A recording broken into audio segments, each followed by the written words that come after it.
Nah, ketika saya ngomong pembelajaran, nah baru mereka agak mengerem gitu, karena memang itulah keunggulan kita ketika pembelajaran dan berhubungan dengan peserta didik. Itu yang keunggulan kita, kelebihan dari kita itu seperti itu. Jadi antara Sastra Indonesia dengan pendidikan bahasa dan Sastra Indonesia itu sama seperti itu, hanya bedanya kita ada keunggulannya. Sekarang pembelajaran sudah melalui Instagram, TikTok misalnya. Nah, itu kan bagaimana peran mahasiswa juga, terutama mahasiswa di sini saya seperti itu, menggunakan teknologi seperti itu. Kalau teknologi mah kan harus sudah melek, kita itu wajib seperti itu. Peluang-peluang yang sangat besar ini menjadi wartawan banyak dari alumni-alumni kita. Setelah itu ada beberapa kawan-kawan juga menjadi sastrawan dia, Devara itu ya, terutama dalam bidang menulis puisi, menulis cerpen, sampai menulis novel. Di kita sendiri ya, banyak teman-teman dosen Untirta itu para menulis novel, Pak Herwan FR misalnya, Pak Arif Sanjaya, Pak Firman, itu para penulis semuanya, dan mereka sudah diakui di kancah nasional seperti dalam menulis karya sastra. Nah, ini bagaimana juga sebenarnya alumni-alumni kita dari PBI Untirta harus mampu ke arah sana seperti itu. Selain menjadi guru, dia juga ingin kami itu menjadi jurnalisme yang handal, sastrawan yang handal, dan bermanfaat bagi bangsa dan negara.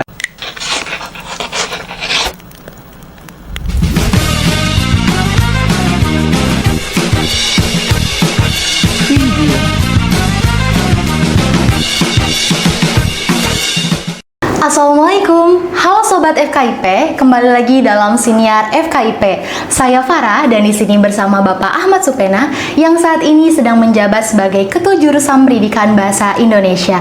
Assalamualaikum Bapak, bagaimana kabarnya nih Pak? Waalaikumsalam, baik Devara kabarnya. Sebelumnya saya ingin mengucapkan selamat kepada Bapak karena telah menjadi Ketua Jurusan Pendidikan Bahasa Indonesia. Semoga kedepannya pendidikan Bahasa Indonesia dapat lebih baik ya Pak. Amin. Hari ini saya tentunya senang sekali karena bisa berhadapan dengan Bapak sekaligus berbincang tentang jurusan pendidikan bahasa Indonesia. Karena sejujurnya dari kepribadian saya sendiri itu saya sangat tertarik dan ingin mengetahui lebih lanjut Pak tentang pendidikan bahasa Indonesia. Oke Pak, sebenarnya apa sih Pak tujuan dari program studi pendidikan bahasa Indonesia ini? Oke, baik Devara. Sebenarnya bahasa Indonesia itu dibentuk yaitu untuk mengembangkan keilmuan pendidikan bahasa dan kesastrahan Indonesia dengan pembelajaran interaktif berbasis kreatif lokal, adaptif, teknologi, dan kewirausahaan kreatif untuk prodi unggul dan berdaya saing global pada 2030. Dan ini sebenarnya kami canangkan agar peserta didik kami mampu bersaing di wilayah global atau mungkin sampai ASEAN lah, tingkat ASEAN gitu, betul Pak. Ya. Oke, baik Pak. Saya juga sebagai mahasiswa pendidikan bahasa Indonesia sendiri tentunya Pak sangat tertarik gitu loh Pak untuk mendalami apa saja yang dipelajari dalam bidang bahasa Indonesia ini. Kemudian Pak, apa sih yang membedakan antara jurusan pendidikan bahasa Indonesia ini dengan sastra Indonesia? Pengalaman belajar apa gitu Pak yang membedakan? Sebenarnya antara pendidikan dengan sastra Indonesia itu tidak ada perbedaan ya. Yang ada adalah keunggulan kita seperti itu. Kita ada keunggulan dari segi pembelajarannya dan teknologi pembelajaran. Kalau sastra Indonesia itu kan dia mempelajari murni seperti itu. Iya, betul. Bahasa Indonesianya murni, sastranya murni, dan kita itu juga kan dipelajari di kita itu seperti itu. Tinggal bagaimana mengembangkannya dalam pembelajaran. Kalau saya diundang kemana-mana itu ya oleh teman-teman itu, apalagi oleh teman-teman UI, UGM, kan itu seimbang kok keilmuan kita itu. Tidak ada bedanya. Saya ngomong sejarah sastra, ngomong kritik sastra, ngomong sastra lisan seperti itu. Sama nah, saja. Ketika saya ngomong pembelajaran, nah baru mereka agak mengerem gitu, karena memang itulah keunggulan kita ketika pembelajaran dan berhubungan dengan peserta didik. Itu yang keunggulan kita, kelebihan dari kita itu seperti itu. Jadi antara Sastra Indonesia dengan pendidikan bahasa dan Sastra Indonesia itu sama seperti itu, hanya bedanya kita ada keunggulannya dalam pembelajaran seperti baik, itu. Pak. Di pendidikan bahasa Indonesia ini sama aja ya Pak tentang mempelajari tentang sastra Indonesia gitu. Iya, nah di pembelajaran pembelajaran bahasa dan sastra Indonesia ini sama. Ada mata kuliah sejarah sastra, ada mata kuliah kritik sastra, ada mata kuliah apresiasi puisi, ada mata kuliah apresiasi prosa, ada mata kuliah apresiasi drama. Nah, itu kan sama sebenarnya dengan teman-teman yang kuliahnya di sastra Indonesia seperti itu. Dan itu sama untuk mendalaminya juga sama bacaan-bacanya itu Devara ya. Teman-teman wajib juga membaca beberapa literatur dari Indonesia maupun dari luar negeri seperti itu, dari luar misalnya dalam bentuk bahasa asing itu boleh, silakan. Karena memang kita pusat keilmuannya adalah memang ke arah dunia seperti itu, dan itu harus kita baca semuanya, perkembangan sastra Indonesia maupun sastra dunia seperti itu. Kritik sastranya juga sama seperti, bukan hanya kritik sastra Indonesia, kita juga harus wajib juga membaca kritik sastra dunia, betul, Pak. para pemenang Nobel seperti itu. Orang-orang Amerika Latin kan sangat mantap sekali itu dengan geng albumnya misalnya seperti itu, bagaimana berbicara sastranya itu sudah sampai pemenang Nobel. Saya berharap juga teman-teman mahasiswa bahasa Indonesia ini atau mahasiswa pendidikan bahasa Indonesia ini harus ke sana kiblatnya, belajar sama, muaranya sama seperti itu. Yang penting memang kita kelebihannya adalah yaitu dalam segi pembelajaran, keunggulannya itu. Nah, ini yang harus juga kita perjuangkan misalnya ketika kita sudah memasuki era digitalisasi seperti ini, betul. era 5.0 seperti itu. Nah, ini yang harus dimanfaatkan oleh teman-teman mahasiswa itu, jadi ilmunya sama. Nah, tinggal bagaimana mengembangkan teknologinya. Betul seperti sekali, itu. Pak. Sekarang pembelajaran sudah melalui Instagram, TikTok misalnya. Nah, itu kan bagaimana peran mahasiswa juga, terutama mahasiswa bahasa Indonesia ya, seperti itu, menggunakan teknologi seperti itu. Nah, kalau teknologi mah kan harus sudah melek kita, itu wajib seperti itu. Jadi dalam rangka mengembangkan bagaimana nih pembelajaran bahasa dan sastra Indonesia di masyarakat seperti itu. Nah, itu udah harus teman-teman lakukan seperti itu. Betul banget, Pak. Oke. Kalau menurut Bapak nih, Pak, apa yang hendak dicapai oleh program studi pendidikan bahasa Indonesia dalam jangka panjang, baik untuk mahasiswa maupun masyarakat luas? Nah, kalau program jangka panjang kita pendidikan bahasa dan sastra Indonesia itu memang jangka panjangnya itu adalah membentuk karakter guru yang handal seperti itu. Jadi handal dalam pembelajaran bahasa dan sastra Indonesia, terutama juga handal bagaimana seorang guru mampu mengajari bagaimana cara baca puisi, bagaimana musikalisasi puisinya, bagaimana menjadi aktor, walaupun memang di dalam kurikulum pembelajaran ini sangat minim ya mata pelajaran sastra itu, tapi bagaimana nanti di masyarakat itu misalnya ketika ada lomba-lomba itu mahasiswa mampu memberi pelajaran bagaimana cara baca puisi yang bagus, bagaimana menjadi aktor seperti itu. Nah, ini juga yang harus kita cari atau kita temukan agar kita berkualitas gitu mahasiswa kita. Kemudian banyak teman-teman alumni kita juga itu banyak yang sudah terjun di jurnalistik seperti itu, Devara itu. Jurnalistik keren banget. Nah, itu banyak beberapa alumni kita sudah jadi wartawan di Banten. Nah, ini bagaimana harus kita kembangkan terus agar peluang-peluang yang sangat besar ini menjadi wartawan banyak dari alumni-alumni kita. Setelah itu ada beberapa kawan-kawan juga menjadi sastrawan dia, Devara itu ya, terutama dalam bidang menulis puisi, menulis cerpen, sampai menulis novel. Di kita sendiri ya banyak teman-teman dosen Untirta itu para menulis novel, Pak Herwan FR misalnya, Pak Arif Sanjaya, Pak Firman, itu para penulis semuanya, dan mereka sudah diakui di kancah nasional seperti dalam menulis karya sastra. Nah, ini bagaimana juga sebenarnya alumni-alumni kita dari PBI Untirta harus mampu ke arah sana seperti itu. Selain menjadi guru, dia juga ingin kami itu menjadi jurnalisme yang handal, sastrawan yang handal, dan bermanfaat bagi bangsa dan negara seperti itu.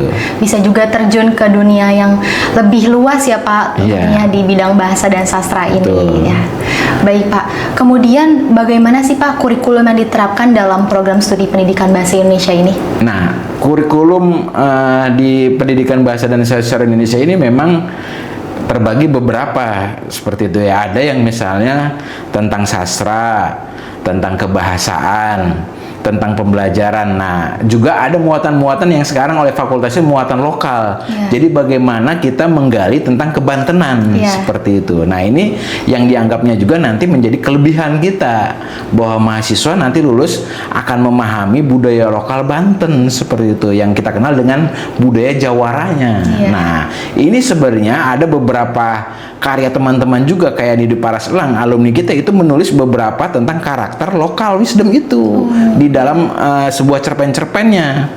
Ketika senior saya misalnya Pak Wan Anwar almarhum itu jauh itu sudah menulis juga tentang bagaimana kisah Jawara di dalam sebuah cerpennya seperti itu. Nah, dalam Sepasang Mautnya itu Pak Wan Anwar itu sangat menginspirasi buat teman-teman mahasiswa.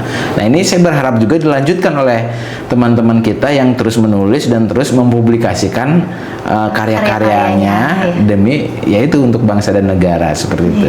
Betul banget, Pak. Lalu juga di kemudian nanti di mahasiswa semester atas gitu ya, Pak. Kan kita juga harus memilih salah satu kayak bahasa, sastra dan juga pendidikan ya, Pak.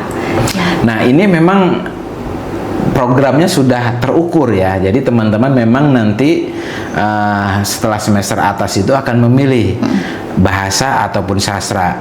Nah, bahasa juga memang teman-teman akan diarahkan menjadi ahli linguistik atau menjadi ahli bahasa Indonesia untuk penutur asing yang kita kembangkan nanti seperti itu. Karena memang menghadapi zaman yang sudah canggih ini, nah mulailah kita memang menggunakan bahasa Indonesia untuk orang asing. Bagaimana kita mampu gitu ya, bersaing juga di dunia global atau dunia internasional, bahwa bahasa Indonesia sudah diakui oleh UNESCO itu kan seperti itu. Nah, ini bagaimana kita meneruskan kembali sebagai akademisi Untirta terutama, apalagi mahasiswanya agar mampu juga bersaing. Jadi mampu mengajar bahasa Indonesia untuk orang asing seperti itu. Nah, di arena di kurikulum sastranya pendalamannya lagi, bahwa teman-teman juga diarahkan bagaimana mengambil kajian-kajian sastranya. Bisa jadi nanti diarahkan kepada sastra lisan atau ke sastra mutakhir modern seperti itu. Nah, ini juga bisa dikaji secara mendalam gitu ya. Kalau tradisi lisan, banyak beberapa teman-teman itu yang sudah mengambil misalnya cerita tentang masyarakat Pandeglang. Nah, itu bisa dijadikan analisis kajian skripsinya, kemudian sudah terpublis itu di Sinta 4 seperti itu. Kemudian ada beberapa teman lagi tentang pembelajaran. Nah, ini yang sebenarnya memang kalau pembelajaran itu kita banyak yang menggunakan teknologi seperti itu. Nah, ini bagaimana bahasa di dunia sosmed misalnya di Instagram seperti apa analisisnya, baik itu dari analisis persoalan-persoalan kebahasaan sampai analisis jual beli seperti itu, Maxim seperti itu ya. Nah, itu memang kajian-kajiannya sudah memasuki keilmuan pragmatik sampai yang namanya sosiolinguistik juga. Dan ada beberapa teman-teman penelitiannya bagaimana bahasa mempengaruhi jual beli seperti itu di kafe-kafe seperti itu. Kemudian bagaimana bahasa mempengaruhi kulineritas seperti itu. Ada beberapa teman-teman misalnya sudah mengambil atau menganalisis tentang makanan-makanan di Banten. Nah, itu kajian-kajiannya antropolinguistik seperti itu, dan itu diarahkan oleh dosen Pak Dr. Odin Rosidin seperti itu, sebagai kajian linguistiknya dengan Pak Dr. Erwin Sapariansi seperti itu. Oke, baik Pak. Kemudian nih Pak, apa saja sih Pak keterampilan yang menjadi fokus pada program studi pendidikan bahasa Indonesia ini? Nah, kalau keterampilan memang teman-teman mahasiswa itu akan diarahkan kepada keterampilan bahasa dan keterampilan bersastra seperti itu. Kalau keterampilan berbahasanya bagaimana, sebenarnya itu tadi diarahkan agar mahir menggunakan bahasa Indonesia yang baik dan yang benar seperti itu. Kemudian kalau kemahiran sastra, teman-teman itu diarahkan bagaimana mengajarkan nanti ke peserta didik itu cara baca puisi yang benar ya, yang Pak. baik. Nah, seperti itu. Dari konsonannya, dari olah vokalnya, dari olah sukmanya, dan itu harus itu, karena memang itu menjadi skala prioritas bahwa peserta didik itu harus biar mampu membaca puisi yang bagus. Kemudian juga bagaimana peserta didik itu diarahkan menjadi aktor. Nah, ini sebenarnya ke depan akan diarahkan juga bagaimana teman-teman mahasiswa alumni itu membuat sanggar sastra, Devara itu. Oh iya. Di sekolah-sekolah itu membuatlah sanggar sastra seperti itu. Jadi ini bagian dari peningkatan kemampuan peserta didik dalam bersastra. Oh, oke. Jadi diolahlah di sana ya peserta didiknya, yaitu membuat bengkel atau sanggar sastra itu. Kemudian digodoklah peserta didiknya ya di dalam sanggar sastra tersebut seperti itu. Baik. Nah, kita sedang mempersiapkan itu juga bagaimana alumni-alumni kita mampu menjembatani sekolah-sekolah agar membuat sanggar sastra seperti itu. Oke Pak, siap. Kemudian ya Pak, bagaimana sih program studi pendidikan bahasa Indonesia ini dapat memastikan mahasiswanya siap dengan keterampilan praktis yang relevan di pasar kerja? Nah, ini juga kita mempersiapkan diri untuk ke arah sana ya. Mahasiswa diarahkan terjun tulis-menulis seperti itu. Nah, tulis-menulis ini sebenarnya memang harus menjadi kewajiban sebenarnya itu Devara ya. Itu kenapa menjadi kewajiban? Karena mahasiswa Indonesia setidaknya harus bisa menulis seperti itu. Nanti setelah menulis itu kan berkiprah lah misalnya di masyarakat, menjadi penulis di koran-koran seperti itu. Nah, ini upayanya bermasyarakat dan mengembangkan keilmuan, yaitu tadi bisa mendapatkan income yang cukup drastis juga, cukup bagus seperti itu di masyarakat kalau dia udah menjadi wartawan, menjadi sastrawan seperti itu. Dalam teknologinya ya harus mampu juga dia bersaing di media sosialnya seperti itu ya. Ada beberapa teman-teman itu saya lihat dari alumni kita, dia sudah membuat puisi-puisinya di Facebook gitu, di ininya banyak sekali karya-karyanya itu. Selain di Facebook itu mereka di Instagram juga sudah mulai itu. Jadi karya-karyanya sengaja dibeberin atau dibuat di Instagramnya. Nah itu, kemudian ada yang baca puisinya juga di TikTok gitu, beberapa alumni kita juga. TikTok emang luas sih Pak ya akhir-akhir ini ya. Iya. Oke Pak, siap. Kemudian Pak, apa sih posisi atau peran dalam masyarakat yang dapat diisi oleh lulusan program studi pendidikan bahasa Indonesia ini? Nah, kita sebenarnya dapat mengisi dari alumni-alumni kita itu, yang pertama itu memang guru seperti itu ya. Guru bahasa dan sastra Indonesia. Selain guru, memang teman-teman itu kebanyakan diterima di masyarakat itu menjadi wartawan jurnalistik itu Devara itu, karena mereka juga belajar menulis. Kemudian banyak juga beberapa alumni kita jadi wartawan. Nah, memang yang sedikit itu jadi sastrawan sebenarnya. Memang kenapa jadi sastrawan itu agak sulit seperti itu ya, karena dia butuh tenaga yang ekstra, butuh keseriusan dalam menulis novel, menulis cerpen seperti itu. Dedikasinya, tapi ternyata alumni kita misalnya di Dupara Selang itu atau Undin Saparudi itu, dia sampai S3 itu Far sekarang di UI itu. Iya. Dari hasil-hasil menulis seperti itu. Jadi memang kedepannya itu tetap masih diarahkan kepada penelitian juga, agar mahasiswa kita kuat juga dalam penelitian untuk bersaing di masyarakat luas seperti itu. Berarti paling utama itu guru dan juga terjun kepada bidang jurnalistik ya Pak? Nah itu saya harapkan seperti itu. Baik Pak. Kemudian bagaimana sih Pak program studi pendidikan bahasa Indonesia ini dapat membantu lulusan dalam memulai karirnya? Kalau program studi dapat membantu karirnya, itu bisa kita adakan magang seperti itu ya. Magang misalnya kita kerjasama dengan Banten News seperti itu, magangnya itu bisa. Nah tadi saya menghadiri itu bagaimana sebenarnya mahasiswa juga harus mampu bermasyarakat dengan misalnya taman baca seperti itu. Itu juga lahan-lahan yang cukup basah juga untuk alumni-alumni kita menjadi volunteer taman baca seperti itu.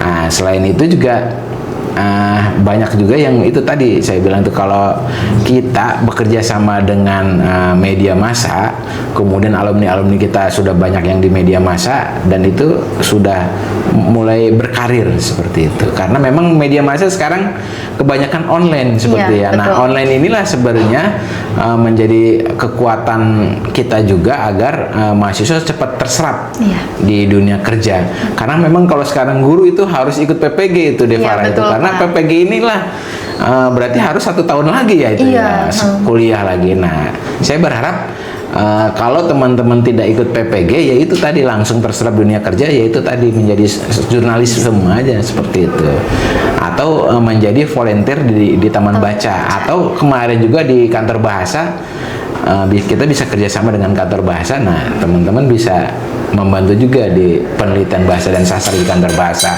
Provinsi Banten ataupun di Indonesia seperti itu, yang di Romangun pusatnya. Iya, oke. Badan bahasa ya. Iya Pak. Oke Pak, baik.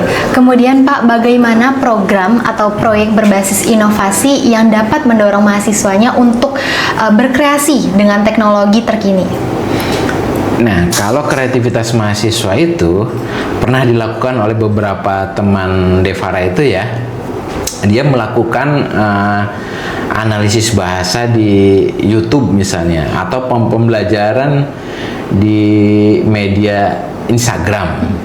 Nah, itu bagaimana, memang kan sekarang bahasa-bahasanya mulai gaul itu ya, Devara itu ya. Jadi bagaimana mahasiswa itu menganalisis atau menggunakan bahasa Indonesia yang baik dan yang benar, seperti itu. Betul. Atau yang baik, yang inilah. Jadi bagaimana penggunaannya harus standar seperti itu. Kan kadang-kadang memang menggunakan bahasanya gaul seperti itu di bahasa. Nah, ini kita mencanangkan bahwa alumni-alumni kita harus menggunakan bahasa Indonesia yang baik dan yang indah di dalam medsosnya, seperti pengembangan pembelajarannya terutama seperti itu ya. Oke Pak, baik. Kemudian ya Pak, ini yang terakhir, apa sih Pak pesan-pesan yang ingin Bapak sampaikan nih untuk mahasiswa pendidikan bahasa Indonesia saat ini? Kalau pesan dan kesan saya itu ya, mahasiswa harus tahu tupoksinya. Mahasiswa itu ya harus banyak belajar. Baca buku seperti itu. Serius lah seperti itu ya, belajar. Saya dapat dari guru-guru saya misalnya, itu membaca buku itu wajib lah sebulan 1. Kalau tidak sanggup sebulan 1 ya sebulan 2. Terus selanjutnya kalau tidak sanggup lagi sebulan 2 ya harus sebulan 3 punya bukunya itu. Kemudian juga sama membaca itu, Devara ya. Membaca buku itu seminggu itu minimal 1 jam lah, atau sehari itu 1 jam baca buku itu. Kalau tidak sanggup 1 jam ya 2 jam. Kalau tidak sanggup 2 jam ya 3 jam baca buku itu. Karena apa? Karena itu bagian dari gizi kita untuk membuka jendela dunia seperti itu. Dengan membaca buku kita mampu membaca persoalan-persoalan yang ada di dunia ini seperti itu. Dan kita mudah-mudahan alumni-alumni kita, karena dia banyak baca buku, banyak menulis karya juga, ya itu bermanfaat sebenarnya. Jadi alumni-alumni kita tuh bermanfaat di masyarakat dan selalu digunakan cepat gitu oleh masyarakat dalam media misalnya ya, dalam guru seperti itu. Jadi ada skala prioritas bahwa mahasiswa alumni Untirta hebat-hebat misalnya. Selain dia berkarya juga ternyata menjadi guru yang handal di sekolahnya, menjadi skala prioritas di mana-mana digunakan seperti itu alumni-alumni kita ya, seperti itu. Oke, berarti pesan dari Bapak Ahmad Supena, kita sebagai mahasiswa pendidikan bahasa Indonesia jangan lupa untuk terus banyak membaca ya Pak, terus mengeluarkan dan melahirkan karya-karya yang penting. Baik Sobat FKIP, banyak sekali nih manfaat dan perbincangan dari Bapak Ahmad Supena yang sudah kita dengarkan dan kita simak. Nah itu saja Bapak, terima kasih banyak sudah meluangkan waktunya dalam acara Siniar FKIP. Mudah-mudahan kedepannya jurusan pendidikan bahasa Indonesia dapat lebih maju, melahirkan banyak mahasiswa dan tenaga kependidikan yang berprestasi. Amin. Amin, amin ya rabbal alamin. Semoga tayangan ini dapat bermanfaat bagi teman-teman. Saya Farah, pamit undur diri. Terima kasih. Wassalamualaikum warahmatullahi wabarakatuh. Waalaikumsalam warahmatullahi wabarakatuh.